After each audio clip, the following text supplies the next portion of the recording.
সরকার পরিচালনা করতে গিয়ে আমাদের মূল লক্ষ্যই থাকবে জনগণের সেবা। জনগণের ট্যাক্সে চলি, তাই জবাবদিহি নিশ্চিত করা আমাদের নৈতিক দায়িত্ব।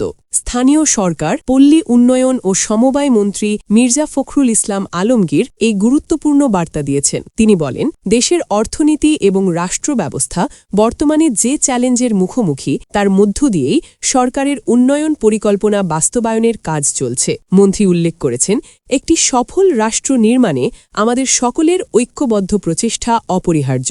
ব্যক্তি, সমাজ ও রাষ্ট্র এই তিন স্তর একে অপরের সঙ্গে অঙ্গাঙ্গিভাবে জড়িত।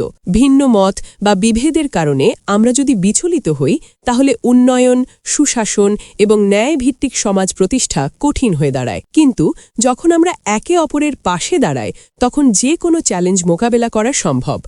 তিনি আরও বলেন, রাষ্ট্রীয় প্রতিষ্ঠানগুলোকে শক্তিশালী করা মানে শুধু প্রশাসনিক কাঠামো ঠিক রাখা নয়, এটি জনগণের আস্থা পুনরুদ্ধারের কাজ। কার্যকর প্রতিষ্ঠানই একটি শক্তিশালী, উন্নয়নমুখী রাষ্ট্র গঠনের ভিত্তি। তাই সরকারের পুনর্গঠন কার্যক্রমকে সফল করতে সংশ্লিষ্ট সবার সম্মিলিত প্রচেষ্টা অপরিহার্য।